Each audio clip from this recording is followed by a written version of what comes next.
तीन तरह का जल शिव को समर्पित होता है और वो तीनों तरह के जल का अलग अलग भाव है महाराज।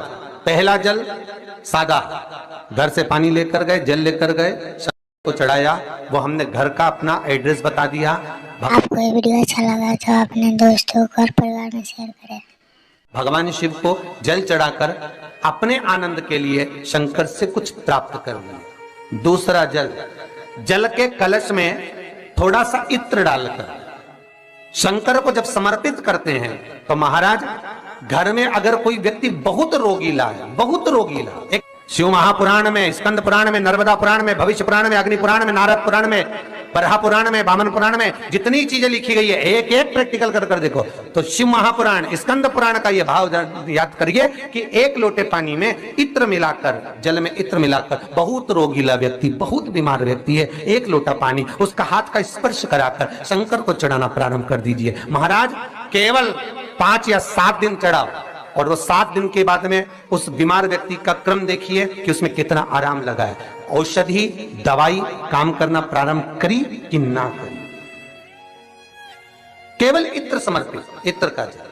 तो पहला जल सादा, दूसरा जल है इत्र का, और महाराज तीसरा जल जो शिव महापुराण के अंतर्गत कहा गया है बेलपत्र का जल।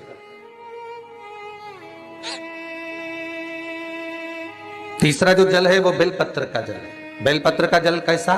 तो महाराज शिव महापुराण की कथा कहती है कि जल के पात्र में एक बेलपत्र अंदर डालकर उस जल के पात्र को ले जाकर शिव को समर्पित करना, अर्थात अपनी मन की कामना भगवान शंकर से कह देना, केवल बेलपत्र के माध्यम। बोलना नहीं है हमको, कुछ हमें कुछ कहना नहीं है। 3 तरह का जल का जो व्याख्यान वर्णन किया गया, एक सादा जल जो भगवान को कहा, आपने अपना एड्रेस बता दिया, आपने अपने मन का भाव बता दिया। इत्र का जो जल चढ़ाया गया वो केवल रोग मुक्ति के लिए चढ़ाया गया। और तीसरा बेलपत्र, अगर उस जल में एक बेलपत्र भी पड़ी हुई है और वो बेलपत्र पड़ा हुआ जल आप जिस भाव चढ़ा रहे हो शंकर, वो कामना आप। वीडियो अच्छा लगे तो लाइक और शेयर और कमेंट करके जरूर बताइएगा। आपकी